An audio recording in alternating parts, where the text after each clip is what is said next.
Welcome to the deep dive. Our mission, as always, is simple. We're diving deep into the golf world, looking at the key stories, the analysis, everything important from the week ending October 26, 2025.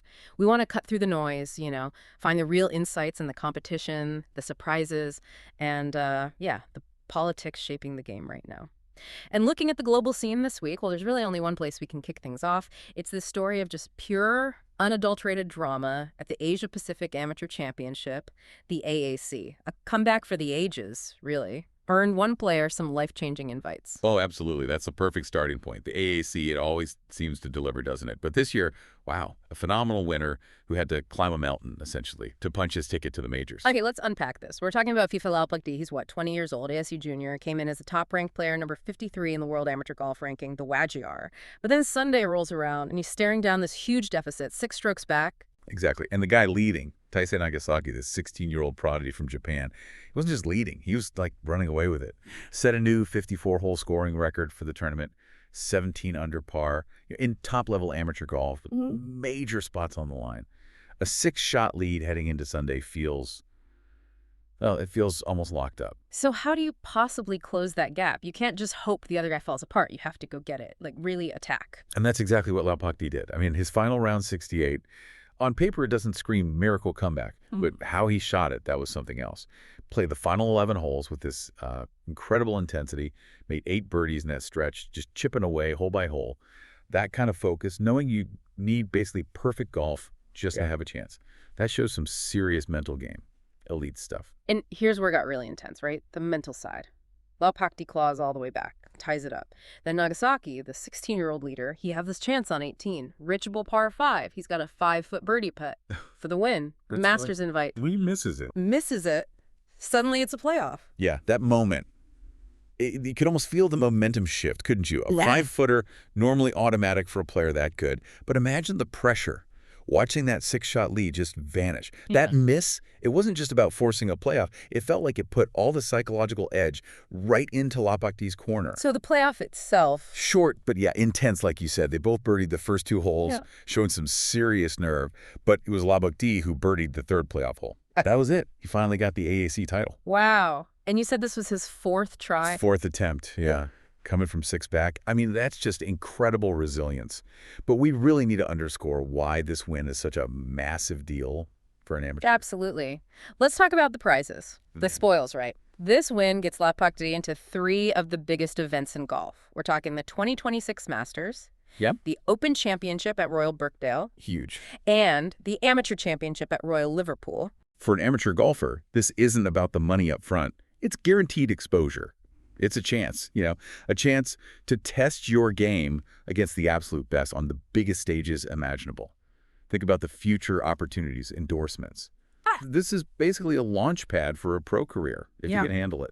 Guaranteed shot. And think about Thailand. This is huge nationally. He's the first Thai player to ever compete in the Masters as an amateur. We've seen Thai pros there, right? Pham Thai JD, Kiradek, Afi Barnrot. That's right. But Laurie carries the amateur flag, and he knew it too. He said the win was amazing for me, my parents, Thai fans, and for my country. Yeah, that national pride element in events like the AAC, it really makes them special. And quick note, too, on Rintaro Nakano from Japan. Finished 3rd. Again, 2nd year in a row. Clearly an elite player, but man, golf can be tough, especially since he actually beat Laurie just recently in the U.S. Amateur first round. Ouch. Yeah. Golf always seems to weave these little stories together, doesn't it? It really does. Okay, so the amateur world had this incredible comeback story. Let's switch gears now.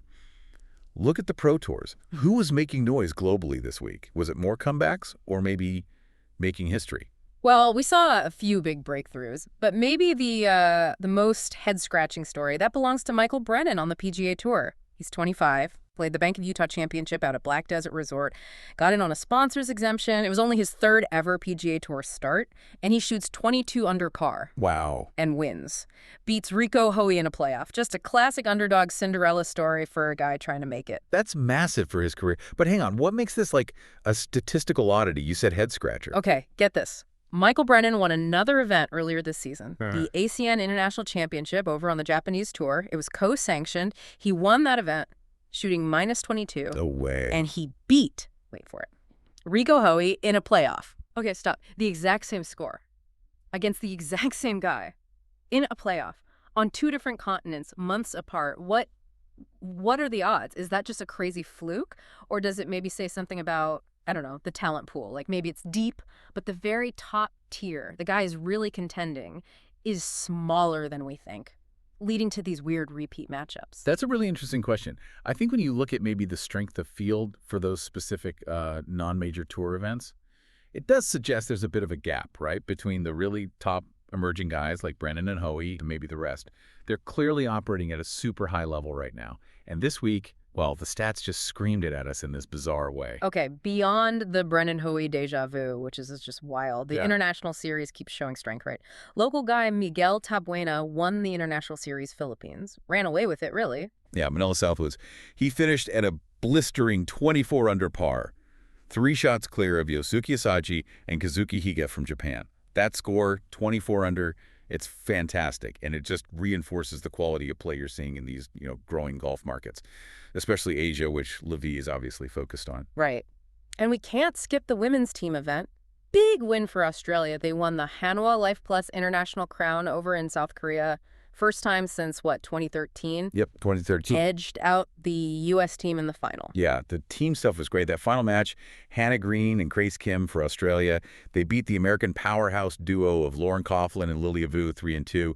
That was pretty pivotal. And it just highlights, again, how deep the women's game is globally right now. Really strong field. Okay, and just quickly rounding out the winner's circle elsewhere, Junghwan Lee from South Korea got his first DP World Tour win, Genesis Championship, 11 under. Good for him. Maiden title, always special. And on the Champions Tour, Stephen Alker just crushed it. Simmons Bank Championship, shot 20 under, started with the 61. Yeah, Alker was dominant. Just set the tone right away with that 61. So, yeah, a great week for legends, rising stars, amateurs. Lots of success on the course. A lot of success, a lot of breakthroughs, but now we got to wade into the structural quicksand, as you put it, the stuff happening off the course. That's right. We've seen the great golf, but we have to talk about the framework, the politics, Yeah. the tensions that are still just simmering under everything. Okay, so the big one, still unresolved. Official world golf ranking status for LIV Golf. Yeah, the OWGR situation. So LIV reapplied back on June 30th, 2025. Yeah. We're now, 4 months later, October 26th week, and still no decision. The application is just sitting there unresolved. Yeah. And this delay, it's not just about paperwork. It's become this massive point of friction. Why does this 4-month wait matter so much? What's the impact? Well, fundamentally, it's about fairness for the players, right? Equity. If you're playing on LIV and you can't earn OWGR points, your path to qualifying for the majors is seriously limited or non-existent directly. It effectively creates 2 tiers of top pros, those whose results count for majors and those whose don't. Even if the quality of play is comparable, that just fuels this whole debate about what's fair in pro golf. And we're hearing commentary from outside figures, too.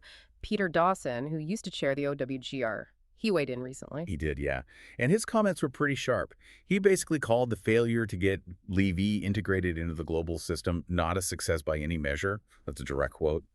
And he was careful to say, look, the players are obviously high quality, so the issue isn't the golf itself. It's more about the established powers failing to find a way to make it work. Coming from a former OWGR chairman, that carries a lot of weight in this whole debate. Meanwhile, LIV isn't just sitting around waiting, are they? They're making moves. This new mandate for 2026. Right.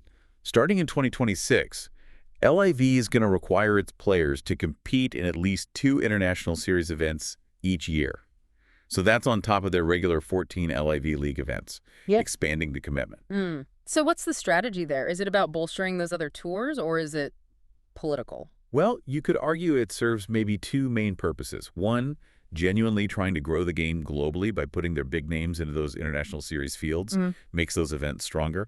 But 2, yeah, it's likely also a bit of a political statement, isn't it? Yeah. It demonstrates they have a commitment to a broader global schedule, maybe trying to tick boxes that could help with future world ranking arguments. Regardless of this current delay, it's sort of strengthening their case for legitimacy. And all this is happening while the rumor mill keeps churning about player movement affecting the PGA Tour? Always. Yeah. The latest buzz is that at least 2 guys who won on the PGA Tour pretty recently, they might be in talks for LIV deals for 2026. So that player movement, that instability, it just continues to be a major factor in this whole era. And we're seeing shifts in who's funding the game too, right? Sponsorships are changing. Definitely.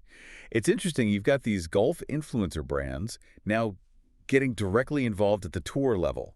Like, Yeah. good, good. The digital media brand. They're going to be the title sponsor for a brand new PGA Tour event down in Austin, Texas, starting in 2026. That kind of signals, the growing power of digital media, social engagement, Yeah. influencing who puts money into the traditional tours. That is fascinating. So it's not just the usual banks or car companies anymore. It's diversifying towards these like digital communities. And we also saw Mura Golf, the equipment maker, partnering with the Future Champions Golf Tour. Investing in junior golf. Yeah, focusing on the development pathway. So if you try and tie all this together, what a week, right? You had incredible high-drama golf, La Pacti's amazing amateur win, Brennan's weird statistical double, but it happened right alongside these really high-stakes background structural problems that OWGR delays stretching on, LIV making new strategic moves. So what does it all mean then? Let's try and connect the dots. Think about the contrast we just talked about. FIFA Loud Pukti wins the AAC, an amateur event, and boom, instantly he gets guaranteed spots. Concrete invitations to 3 of golf's most historic tournaments. That system for amateurs. It's clear, it's stable, it rewards merit, it's something to aspire to. Right. But then you flip to the professional side, and the system is still bogged down fighting over the absolute basics. How do we even measure performance fairly across tours? How do we grant access to top players, like those on LIV? The politics have stalled the mechanics. Yeah. It really highlights the dysfunction at the pro level right now, especially compared to how clean that amateur path looks. Which brings us back to Peter Dawson's comments again. Remember, when he criticized the failure to integrate LIV on the men's side, he also made a point to praise the PIF, the Saudi Public Investment Fund, for investing heavily in women's golf initiatives. Interesting distinction he made there. It is, and that leads us to our final thought for you, the listener, to maybe chew on. If the men's professional game stays stuck in this political gridlock, what are the long-term implications? What if the PIF's big investment in the women's game becomes their main path, maybe their easiest path, to gain legitimacy and influence across the entire golf world? Could the women's game, maybe inadvertently, end up being the key that unlocks the men's political stalemate? Something to think about next time you're watching.